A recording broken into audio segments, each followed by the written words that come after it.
یہ واضح میں رکھیں کہ توفیقات اس کی جانب سے ہوتی ہیں، تو اس سے ہمیشہ توفیق مانگیں کہ اللہ اپنے حضور جھکنے کی توفیق نصیب کر دے۔ اس سے بڑا بدبخت نہیں ہے جو اللہ کے حضور جھکنا بھی نہیں جانتا۔ فجر کی اذان ہو رہی ہے اور وہ سو رہا ہے، ظہر گزر گئی کھیل کود میں لگا ہے، عصر گزر گئی وہ اپنے کاروبار میں منہمک ہے، مغرب عشاء گزر گئی اس کو خبر بھی نہیں۔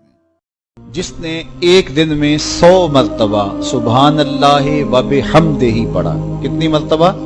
100 مرتبہ کیا پڑھا؟ سبحان اللہ و بحمدہ، فرمایا کہ اس کے گناہ سمندر کی جھاگ کے برابر بھی ہوں تو اللہ معاف فرما دے گا۔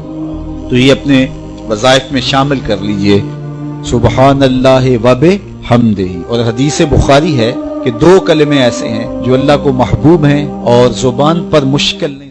یہ 300 400 لوگوں کی بارات لے کر حملہ آور ہونا، بیٹی والا قرض اٹھا کے مجبور ہو کے وہ کھانا تیار کر رہا ہے، اور پہلے پتہ کیا کہتے ہیں؟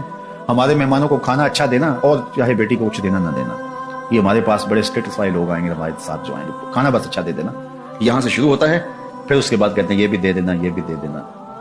یار جس نے بیٹی دے دی اس نے رکھا کیا؟ اور وہ قرض اٹھا کے تمہیں دے رہا ہے، اور اس سے زیادہ کمینگی اور کیا ہو سکتی ہے؟ اس سے تو جھولی پھیلا کے گلیوں میں مانگ لیتے تو اچھا تھا۔